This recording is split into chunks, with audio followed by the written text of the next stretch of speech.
E aí pessoal, eu acabei de gravar meu primeiro vídeo de redação do canal. Aqui estou eu e meu jaleco. Eu e meu jaleco, eu posso falar isso agora. E eu acabei de gravar meu primeiro vídeo junto com meu jaleco. Mentira, eu gravei só. Eu li e comentei a minha redação do Enem 2018. Falei a minha nota em cada competência. O Ministério da Educação divulgou ontem o espelho. Eu espero que vocês gostem do vídeo. É isso, tchau! E aí galera, depois de muito tempo esperando esse espelho de redação do Enem, finalmente ele saiu. Eu tava muito ansioso pra ter o meu texto em mãos. Apesar de não ter tirado nota 1000, eu adorei a minha redação do Enem 2018. Achei que ela foi a concretização de tudo que eu tinha estudado no ano. Cheguei na prova de redação do Enem e quando eu terminei, eu falei, tudo que eu aprendi eu consegui colocar aqui. Tudo de melhor que eu consegui aprender durante o ano, eu coloquei aqui. Infelizmente não foi suficiente para ter tirado nota máxima, eu queria muito ter tirado nota 1000. Eu fiz 72 textos no ano de 2018 e eu já tinha tirado em 2016 900 pontos. E em 2017, 920 pontos. Eu posso, se vocês quiserem, também fazer depois vídeos lendo minhas redações de Enem de 2017 e de 2016. Eu vou ler a minha redação do Enem 2018, parágrafo por parágrafo, e vou falar no final a minha nota por competência. Se vocês quiserem, depois eu posso fazer um vídeo como começar a redação do Enem, como desenvolver, como concluir. Eu tenho estratégias bem objetivas para cada parágrafo do meu texto. Vocês vão perceber que existe meio que um padrão. Eu não vou conseguir falar tudo nesse vídeo, porque esse vídeo vai ficar muito longo. Primeira coisa, quando eu abri o caderno, eu vou pegar meu caderno de redação do Enem, peraí. Eu trouxe ele pra cá, 2.000 quilômetros. Eu disse, vou ter que levar esse caderno. Procurei ele, eu sei que tinha perdido, mas eu tô com ele aqui, peraí. Esse foi o meu caderno de redação e aqui foi meu rascunho. Percebam que a conclusão geralmente eu faço direto, porque eu tenho um modelozinho pronto de conclusão. Para cada texto meu é sempre a mesma conclusão, só muda de acordo com o tema, né? Assim, alguns ajustes. Então eu nem faço conclusão, eu vou direto, sabe? Já otimizo o tempo. Quando eu abri o meu caderno de redação do Enem, que eu li o tema, a manipulação do comportamento do usuário pelo controle de dados na internet, eu fiquei tipo, o quê? Assim, eu esperava tudo menos isso. Mas o Enem é assim, a gente espera tudo menos aquilo que vai cair, sabe? Mas é essa importância de aprender a escrever para qualquer tema. E isso você consegue fazer, inclusive, tendo o seu modelo pronto de redação, a sua estrutura pronta. Eu tinha a minha estrutura e depois eu posso passar ela para vocês, a depender da quantidade de pedidos que vocês fizerem. Primeira coisa que eu fiz quando eu peguei esse tema, além de ficar meio surpreso com ele, foi ler os textos motivadores.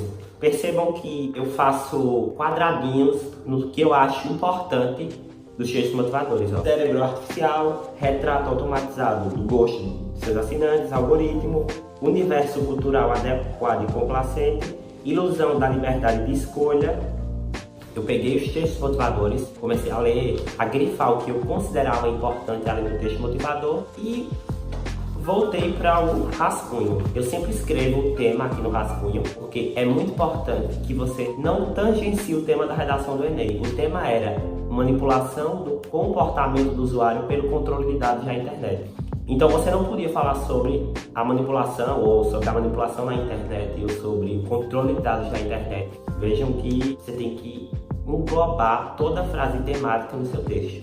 E aí eu pensei, como eu vou começar o meu texto? Eu não encontrei no meu leque de repertório sociocultural. Os professores recomendam, sempre comece seu texto com área de conhecimento. Todo texto nota 1000 tem obrigatoriamente uma área de conhecimento já na introdução. Isso não é bem verdade, porque na competência 2 eles avaliam se você insere de forma legitimada, pertinente e produtiva outra área de conhecimento, não importa onde ela esteja.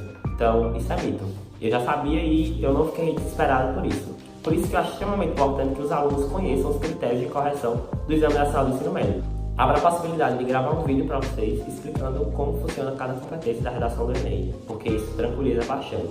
E assim, tem professor que é tão insistente que fica falando, sempre comece seu texto com outra área de conhecimento. Aí o aluno chega na hora do Enem, não lembra de outra área de conhecimento, se desespera, breu. E aí, eu disse, como eu vou começar meu texto? Mas eu sabia várias estratégias argumentativas para iniciar um texto. Então, não sei se vocês lembram, eu vou pedir para o editor colocar aqui no vídeo uma questãozinha da prova de linguagens. Meu caderno é azul, a questão é 19. Olhem o enunciado da questão, daqui a pouco vocês prestam atenção em como eu comecei o meu texto. Olha o enunciado. A internet proporcionou o surgimento de novos paradigmas sociais, impulsionou a modificação de outros, já estabelecidos nas esferas da comunicação e da informação. A principal consequência criticada na teoria sobre esse processo é: o tema não falava sobre internet, então eu pensei, vou começar meu texto com isso, estou sem ideia de que começar o texto. E eu não tive medo de ser penalizado pelo Enem, porque eu sabia que eles não iam ver isso. Eu sei como a correção do Enem é rápida, é mal feita, então eles não iam nem saber que eu tirei isso do caderno de questões, sabe? Apesar de que aqui na prova tem, nas instruções para a redação. A redação que apresentar cópia dos textos da proposta de redação ou do caderno de questões será o número de linhas copiadas e desconsideradas para efeito de correção. Dane-se. Lembra do enunciado da questão? Tá aqui na tela ainda. Agora vejam a minha introdução da redação do Enem. A internet proporcionou o surgimento de novos paradigmas sociais e impulsionou a modificação de outros anteriormente estabelecidos nas esferas da comunicação e da informação.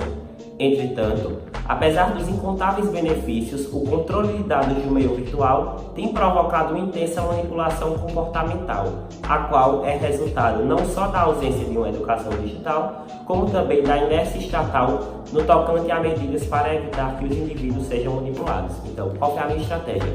Eu peguei aquele enunciado da questão e joguei na minha introdução, um ponto positivo da internet. Entretanto, apesar dos incontáveis benefícios, ou seja, olha a minha estratégia argumentativa, eu reconheço que a internet tem sim os seus lados positivos, porém, aí eu insiro o tema, o controle de dados do meio virtual tem provocado uma intensa manipulação comportamental. Eu já mostro para o corretor que eu não tangenciei o tema. É muito importante que na introdução do seu texto você escancare para o corretor todas as palavras-chave do tema, e foi o que eu fiz. Aí insiro a minha tese, que é o meu ponto de vista. Eu antecipo os dois argumentos que eu vou usar. Por que a internet é prejudicial? Aí eu coloco a qual é resultado não só da ausência de uma educação digital, meu problema 1, como também da inércia estatal, meu problema 2. Mas que inércia estatal? Aí eu coloco no tocante a medidas para evitar que os indivíduos sejam manipulados. Introdução de 5 linhas. Tranquilo, apresentei o tema, apresentei a tese e usei uma estratégia argumentativa. Não comecei o meu texto com outra área do conhecimento, porque eu não queria forçar nada que eu não sabia. Eu até pensei em um livro, só que eu não tinha lido o livro todo, eu tinha lido um resumo do livro, então eu não tinha propriedade para começar o meu texto com aquilo. Introdução simples, mas que atende todos os critérios de correção do Enem. Vou ler o meu desenvolvimento 1. Em primeiro lugar, destaca-se a ausência de uma educação digital como um dos causadores do problema. Segundo Rubem Alves, importante escritor, as escolas podem ser comparadas a asas ou a gaiolas, haja vista que podem proporcionar voos ou condições de alienação. Nesse sentido, constata-se que a falta de orientação pedagógica sobre a importância de checar a veracidade das notícias, bem como a pouca desmistificação do bombardeio publicitário, que estimula o ter em detrimento do ser, são fatores que, infelizmente, contribuem para a persistência da manipulação comportamental. Dessa forma, enquanto a instituição escolar representar gaiolas, o Brasil será obrigado a conviver com um dos maiores problemas, denunciados séculos atrás nos livros 1984 e Admirável Mundo Novo, do século XXI, a manipulação social por intermédio da internet. Vamos lá. O que eu fiz no meu primeiro desenvolvimento? Eu retomo o meu primeiro problema e uso uma área do conhecimento para fundamentar esse problema, que no caso foi o Rubem Alves, que é o queridinho dos professores. Eu amo também o Rubem Alves. Sério, ele é maravilhoso. Tem ideias muito boas para várias áreas de conhecimento. Pesquisem sobre Rubem Alves. Rubem Alves se encaixa em tudo. E aí trago mais repertório sociocultural no final do meu parágrafo. Os livros 1984 e Admirável Mundo Novo. Qual foi o meu erro nesse parágrafo? E que me fez perder 20 pontos na competência 3. Eu estou antecipando, na competência 3 eu tirei 180 pontos. Isso significa que um corretor me deu 200 e outro me deu 160. Ou seja, um foi menos criterioso, achou isso uma falha rara, e outro achou isso uma falha gravíssima e me tirou 40 pontos. Lembrando que no Enem os corretores não conseguem tirar 10, 20 pontos, eles só podem tirar de 40 em 40. Perceba que eu coloco assim: denunciado séculos atrás nos livros 1984 e Admirável Mundo Novo, a manipulação social por intermédio da internet. Só que eles não falavam de internet nesse livro, sabe? Esse por intermédio aí tá errado, foi uma incoerência extratextual. Se eu não tivesse colocado por intermédio, estava certo, porque 1984 e Admirável Mundo Novo são livros que realmente falam sobre a manipulação do comportamento das pessoas, mas não por intermédio da internet, sabe? Então aí foi uma incoerênciazinha. Veja aí o perigo de você começar o seu texto com algo que você não sabe. Eu até pensei em começar o meu texto com 1984 ou Admirável Mundo Novo, mas eu tinha lido um resumo desse livro, eu não tinha propriedade para começar o meu texto. Você começa seu texto com o que você domina, é a primeira impressão que o seu corretor. Imagine se você for fazer uma coisa forçada, então meio que complica. E o segundo desenvolvimento. De outra parte, é preciso pontuar a omissão estatal como impulsionador do impasse. A esse respeito, o sociólogo Friedrich Hegel defende a ideia de que o Estado deve proteger os seus filhos. Todavia, em contraste não apenas com essa concepção, mas também com países respeitados da geopolítica global, como a China e os Estados Unidos, certas nações emergentes, como o Brasil, não impõem regras ou sequer dispõem de uma legislação específica que seja capaz de intervir no controle de dados da internet. Essa situação é extremamente preocupante, pois sabe-se que os algoritmos, mecanismos inerentes às redes sociais, favorecem a formação de bolhas virtuais, contribuindo assim para a plena manipulação das massas. Então, o que eu fiz no meu segundo desenvolvimento? Retomo o meu segundo problema, citado na introdução.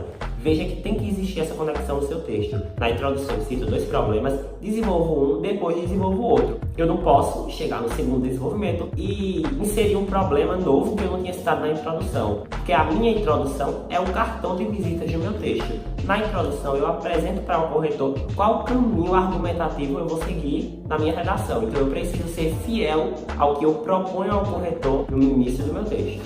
Nesse parágrafo aqui, eu não encontrei, e nem os 7 corretores que escreveram meu texto, não foram encontrados problemas, nem conceituais e nem de gramática.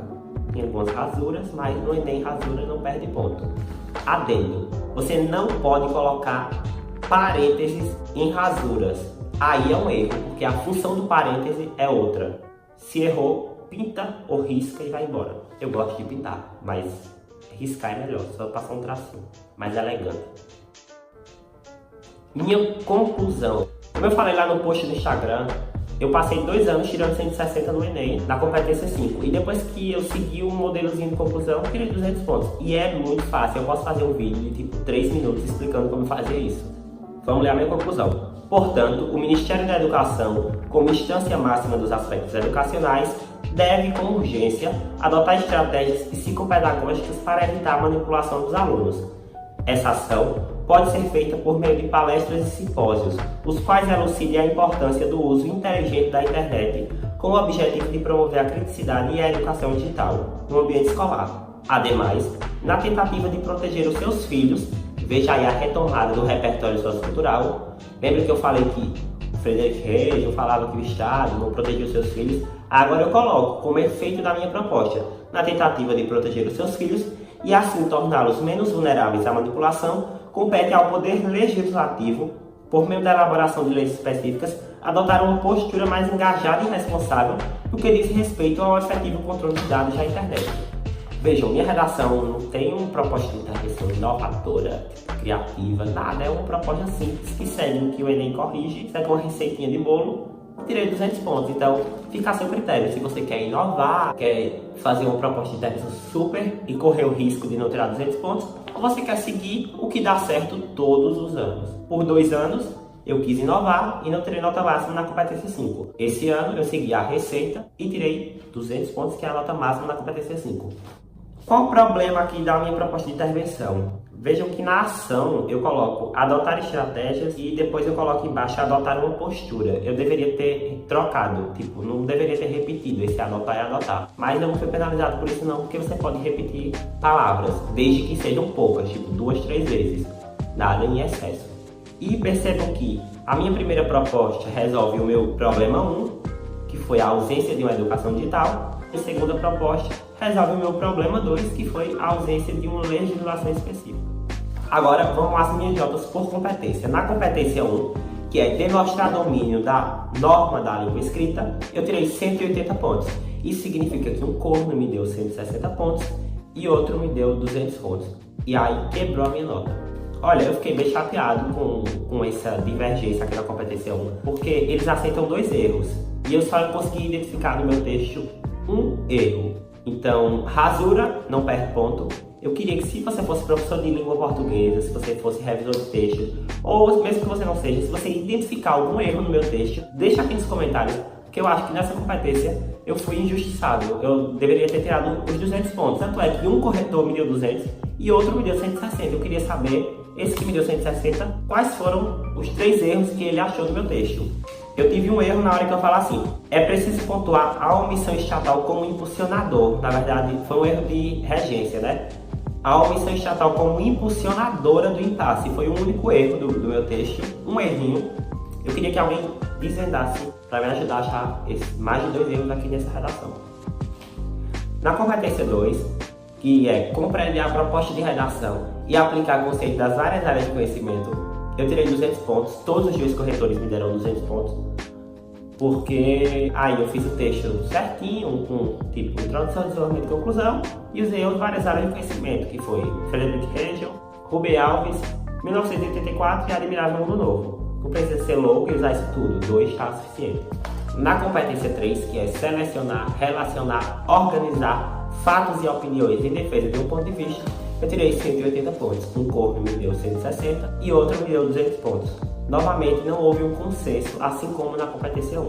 Aí, eu acredito que na competência 3 eu tenha perdido por a incoerência extratextual, que foi que eu falei que nos livros existia uma manipulação por intermédio da internet. Eu considerava isso uma falha rara, porque assim, meu argumento tá todo certinho, bem encaixado e tal, mas para um corretor, infelizmente, isso foi uma falha gravíssima e ele me tirou 40 pontos. Mas para outro, isso foi de boas. Talvez ele nem tenha visto, ou se viu, tenha relevado, me deu 200.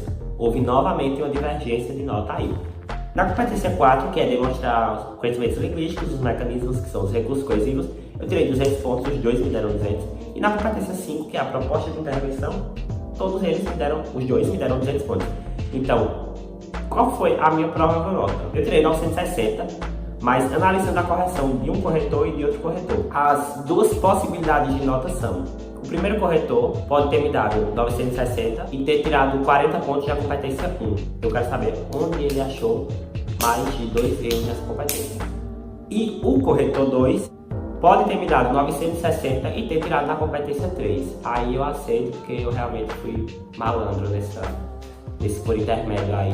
Deu uma viajada bacana, mas poderia ter sido relevado, né? E qual foi a outra possibilidade de nota? Um corretor me deu 920, tirou 40 pontos na 1 e 40 pontos na 3, e outro me deu 1000, me deu 200 em todas as competências. 1000 mais 920, 1920, dividido por 2, 960. Esse foi a leitura da minha redação do Enem. Como falei, eu adorei o meu texto. Vocês podem deixar a opinião de vocês, podem deixar se vocês curtiram, se vocês não curtiram, quais os próximos vídeos de redação que vocês querem. E é isso aí. Tchau.